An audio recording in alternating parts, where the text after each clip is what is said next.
नमस्कार दोस्तों, कैसे हैं आप। मैं पंकज अग्रवाल एक बार फिर आप सभी का स्वागत है हमारे YouTube चैनल पर। दोस्तों, आज की इस वीडियो में मैं आपको टेंस बताऊंगा। यह अंग्रेजी का एक ऐसा टॉपिक है जिसे समझने में बड़ी ही कठिनाइयाँ होती हैं। तो स्टार्ट करते हैं आज का वीडियो। टेंस यानी काल। काल कितने प्रकार के होते हैं जानते हैं। नंबर 1 वर्तमान काल, नंबर 2 भूतकाल, नंबर 3 भविष्यकाल। वर्तमान काल जो अभी चल रहा है, भूतकाल जो बीत चुका है और भविष्यकाल जो आने वाला है।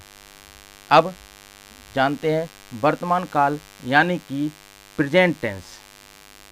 वर्तमान काल यानी कि प्रेजेंट टेंस और भूतकाल यानी कि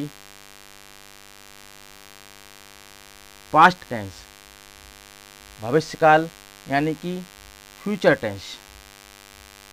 इन तीनों को हम चार भागों में बांटते हैं और अगर हमने इन चारों भागों को समझ लिया तो फिर हमें टेंस समझने में कोई दिक्कत नहीं होगी। ये चार भाग निम्नवत हैं। Number 1 indefinite. इंडेफिनिट से तात्पर्य है अनिश्चित, यानी ऐसे वाक्य जिनका समय निर्धारित ना हो। यानी हम ये नहीं बता सकते ये कब से शुरू हुए हों। एक उदाहरण में समझते हैं। मैं किताब पढ़ता हूँ, आई रीड बुक। अब इसमें ये तो हो रहा है कि मैं किताब पढ़ता हूँ, लेकिन कब से पढ़ता हूँ और कब तक पढ़ूंगा ये पता नहीं है। तो ऐसे वाक्यों को हम इंडेफिनिट की श्रेणी में रखते हैं। इसके बाद सेकंड नंबर पे आता है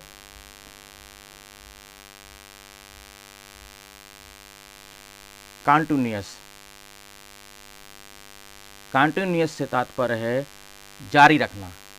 जैसे कि शब्द से प्रतीत हो रहा है कि किसी काम को चलना कहते हैं। इसमें काम चल रहा होता है। इसमें काम क्या होता है? चल रहा होता है, लेकिन कब से चल रहा होता है ये हमें पता नहीं होता है। एक उदाहरण से समझते हैं। मैं एक किताब पढ़ रहा हूँ, I am reading a book. इसमें ये बात तो समझ में आ रही है प्रेजेंट कंटिन्यूअस के अंतर्गत कि मैं एक किताब पढ़ रहा हूँ, लेकिन कब से पढ़ रहा हूँ ये नहीं पता। काम तो जारी है, लेकिन कब तक, कब से जारी है ये नहीं पता। नंबर 3 पर आते हैं परफेक्ट। परफेक्ट जिससे समझ में भी आ रहा है, परफेक्ट मानो होता है पूरा होना, यानी काम का पूरा हो चुकना परफेक्ट टेंस के अंतर्गत आता है। इसे एक उदाहरण से समझते हैं। मैं एक किताब पढ़ चुका हूँ, I have read a book. इसमें एक चीज़ निश्चित हो चुकी है कि मैं उस किताब को पढ़ चुका हूँ, लेकिन कब पढ़ना शुरू किया ये पता नहीं था। लेकिन हाँ, ये बात कन्फर्म हो चुकी है कि मैं इस किताब को पढ़ चुका हूँ। तो परफेक्ट टेंस में काम को पूरा करना बताया जाता है। इसके बाद आता है नंबर 4 पर परफेक्ट कंटिन्यूअस। परफेक्ट कंटिन्यूअस में होता है कि कोई काम पूरा हो जाता है और कुछ काम रह जाता है, यानी कार्य हो भी चुका होता है और कुछ काम रह जाता है। इसे भी हम एक उदाहरण से समझते हैं। जैसे मैं 1 घंटे से पढ़ रहा हूँ।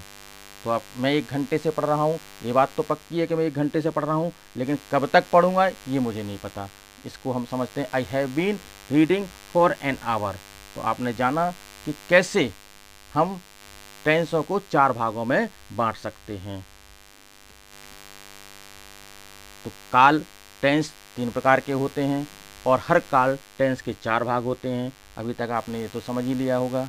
और इन 4 भागों के भी को हम निम्नवत बताते हैं: इंडेफिनिट, कंटिन्यूअस, परफेक्ट और परफेक्ट कंटिन्यूअस। तो आज आपने जाना कि कैसे हमें टेंस को अपने 4 भागों में बांटना है, और उन 4 भागों को अगर हम सही तरह से समझ लेंगे तो हमें पूर्णतः पूरे टेंस समझ में आ जाएंगे। वीडियो कैसी लगी ज़रूर बताना। धन्यवाद।